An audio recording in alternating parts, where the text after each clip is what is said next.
दोस्तों, गलतियां तो जीनियस लोगों से भी हो सकती है। 1936 में एल्बर्ट आइंस्टाइन सर ने एक पेपर पब्लिश किया था और उस पब्लिश्ड पेपर को गलत प्रूव करने के लिए साइंस को 42 साल लगे।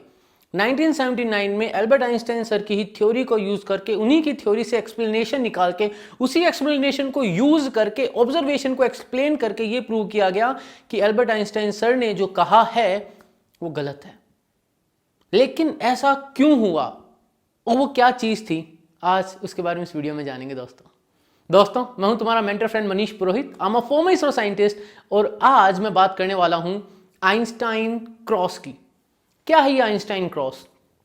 आइंस्टाइन क्रॉस को जानने से पहले मुझे पता चलना चाहिए कि क्वासर क्या होता है।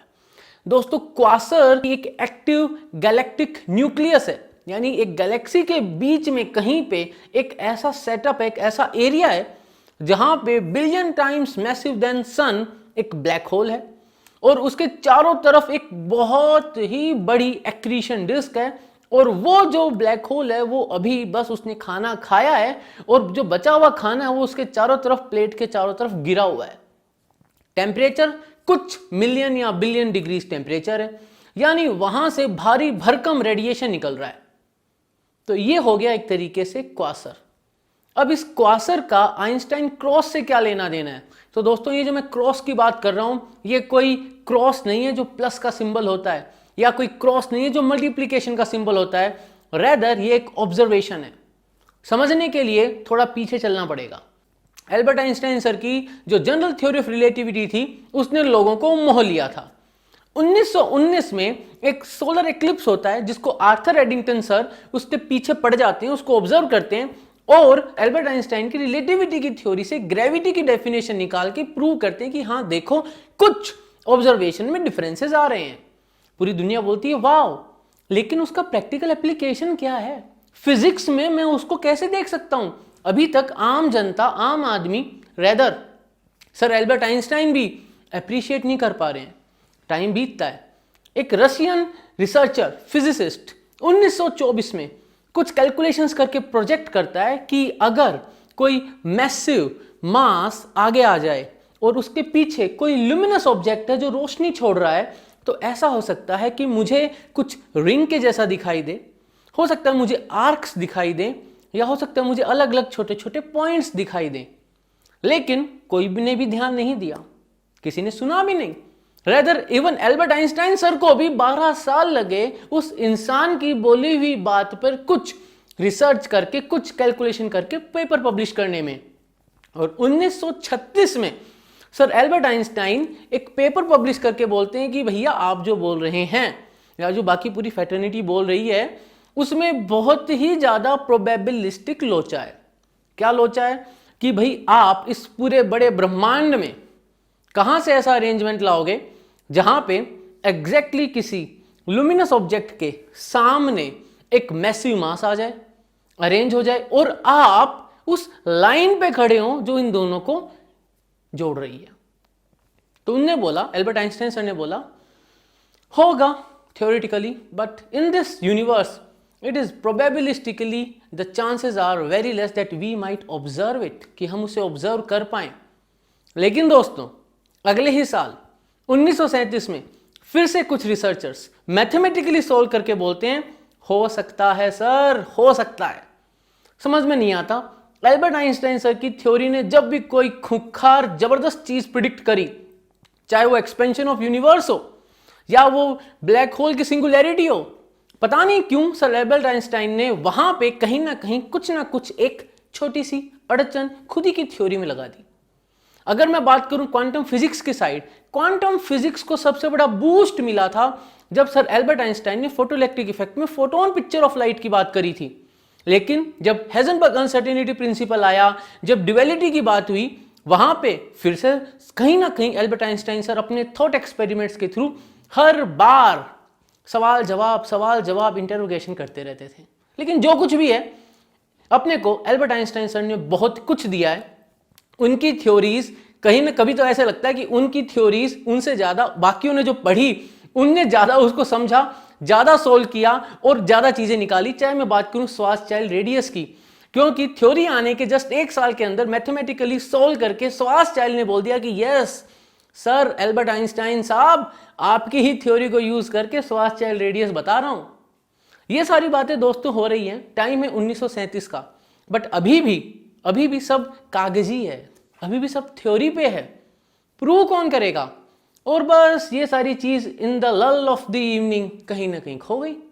लेकिन 1979 में एक ऑब्जर्वेशन हुआ ये दोस्तों कि अब हमारे पास अच्छे टेलीस्कोप्स हैं, हमारे पास अच्छे इंस्ट्रूमेंट्स हैं, हमारे पास बड़ी बड़ी ऑब्जर्वेटरीज हैं, जहां पे हम जो स्पेस है, जो यूनिवर्स है, जो कॉस्मोस है, उसको बड़ी डेप्थ तक देख सकते हैं, उसको खंगाल सकते हैं, उसके अंदर की छोटी छोटी चीजों को निकाल सकते हैं। तो ऐसा ही कुछ जब हमारे हाथ में लगा तो 1979 में एक ऑब्जर्वेशन थी एक ट्विन क्वासर की। Quasar black hole, super massive, billion times massive than sun, billion degrees temperature, accretion disc, just अभी खाना खाया उसने, right? Same quasar. Twin quasar बोले तो एक ही क्वासर दो दिख रहे हैं। कैसे? ग्रेविटेशनल लेंसिंग हो रही है। क्या होती है ग्रेविटेशनल लेंसिंग? ग्रेविटेशनल लेंसिंग का मतलब ये दोस्तों कि अगर कोई ऑब्जेक्ट है जो रोशनी छोड़ रहा है, उसके सामने एक मैसिव गैलेक्सी या कोई मैसिव मास आ जाता है, तो वो लाइट की रेज को ऐसे बेंड करता है जैसे कि अपने लेंसेज करते हैं ऑप्टिक्स में। अब यहां पे थोड़ा सा अपना IIT, JEE, नीट, जो भी तुमको अपना दिमाग दौड़ाना है दौड़ा लो। ऑप्टिक्स में जब तुम पढ़ते हो लेंसेज के बारे में दोस्तों, तो तुम बात करते हो फोकल पॉइंट, फोकल लेंथ कहां है, क्या करता है लेंस, इसकी फोकस कितनी है, पूछोगे ना। सबसे मस्त बात है दोस्तों कि ये जो ग्रेविटेशनल लेंस है, जो कि एल्बर्ट आइंस्टाइन सर की थ्योरी से एक्सप्लेन होता है, इसकी फोकल लाइन है। और अगर आप उस लाइन पे खड़े हैं, चाहे यहां खड़े हैं, चाहे कहीं 400 मिलियन लाइट ईयर दूर खड़े हैं, आपको फिनोमेना वैसा ही दिखेगा। बस हो सकता है थोड़ा सा डिम हो जाए क्योंकि डिस्टेंस बढ़ गया है। तो हो क्या रहा है दोस्तों इसके अंदर? हो ये रहा है कि अगर कोई लुमिनस ऑब्जेक्ट पीछे की साइड है और उसके सामने एक सुपर मैसिव गैलेक्सी है, वो जो गैलेक्सी है उसका मास इतना ज्यादा है कि पीछे से जो रोशनी आ रही है वो उस रोशनी को ऐसे बेंड कर देगी जैसे बीच में कोई लेंस है। उसका इफेक्ट क्या होगा? उसका इफेक्ट ये होगा कि ऐसा लग सकता है कि जैसे पीछे कोई सर्कल हो, या लगेगा कि पीछे कोई आर्क हो, या अलग अलग छोटे छोटे डॉट्स दिखाई देंगे। और ऐसा ही कुछ ऑब्जर्व किया चंद्रा एक्स-रे ऑब्जर्वेटरी ने।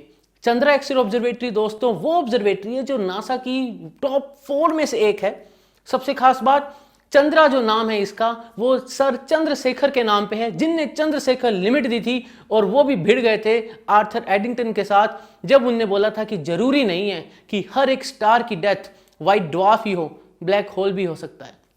लेकिन उस वक्त भी कुछ ऐसे सिनेरियो हुए थे जहां पे जो चंद्रशेखर सर थे उनकी बातों को नहीं माना गया। लेकिन ये 1930s की बातें बता रहा हूं मैं, जो जाके 1960s में प्रूव हुई और 1980s में जाके उनको नोबेल प्राइज भी मिला। वहीं चंद्रा ऑब्जर्वेटरी ने एक बहुत इंपॉर्टेंट और बहुत ही इंट्रीगिंग ऑब्जर्वेशन दी। ऑब्जर्वेशन थी एक क्रॉस की, यस, एक प्लस का साइन जो मुझे दिख रहा है, लेकिन समझ में नहीं आया कि कैसे। 8 बिलियन लाइट ईयर्स अवे एक क्वासर है जो कि बिलियन टाइम्स मैसिव देन सन है, जिसका टेम्परेचर बिलियन केल्विन्स में है। वो जो क्वासर है उसके सामने एक गैलेक्सी है।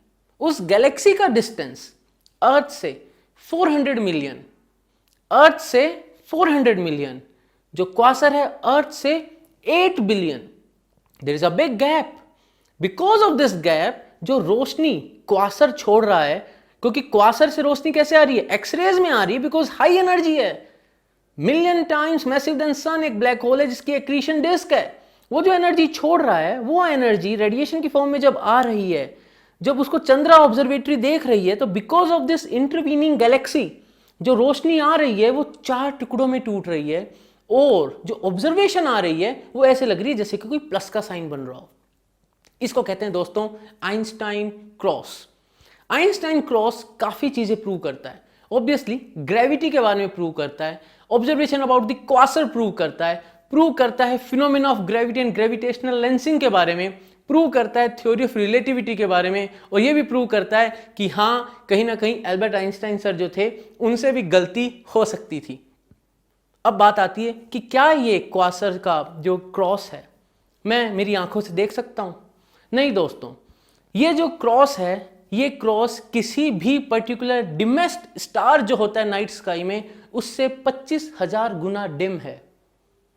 ये जो क्वासर का क्रॉस है जिसको आइंस्टाइन क्रॉस कहते हैं, ये जो एंगल अपनी आंखों पे बनाता है वो इतना छोटा है जितना कि नेपट्यून अपनी आंखों पे बनाएगा। 3600th ऑफ अ डिग्री, इतना छोटा एंगल ये अपनी आंखों पे बनाता है। यानी मैं उसे अपनी आंखों से नहीं देख सकता, ना ही उस रेजोल्यूशन को देख सकता हूं और ना ही मैं उस डिमनेस को अपनी आंखों से डिटेक्ट कर सकता हूं। But thanks to the Chandra observatory, जो कि अपने चंद्रशेखर सर के नाम से, जैसा मैंने बताया, it has explored so many quasars and active galactic nuclei, जिसमें से एक है आइंस्टाइन क्रॉस। तो दोस्तों, अगर वीडियो पसंद आया हो तो लाइक करो, शेयर करो, सब्सक्राइब करो, बेल आइकन जरूर दबा देना। मिलेंगे अगले वीडियो में, तब तक के लिए जय हिंद। क्यों दोस्तों, मजा आया ना? एक्चुअली ये जो वीडियोस होते हैं ना, ये अपनी इनक्विजिटिवनेस को, अपनी ईगरनेस को, फिजिक्स को जानने की जो अपनी इच्छा है उसको काफी बढ़ा देते हैं। अगर उसी के साथ इन्हीं वीडियोस के साथ अगर वही मेंटर तुमको फिजिक्स पढ़ा भी दे तो सोने पे सुहागा हो जाएगा। यानी मैं कहूंगा कि भाई मेरी तो 5 उंगलियां क्या 10 उंगलियां मेरी घी में आ जाएंगी। सो दोस्तों, ऐसी एक अपॉर्चुनिटी मैं तुम सब बच्चों के लिए लाया हूं।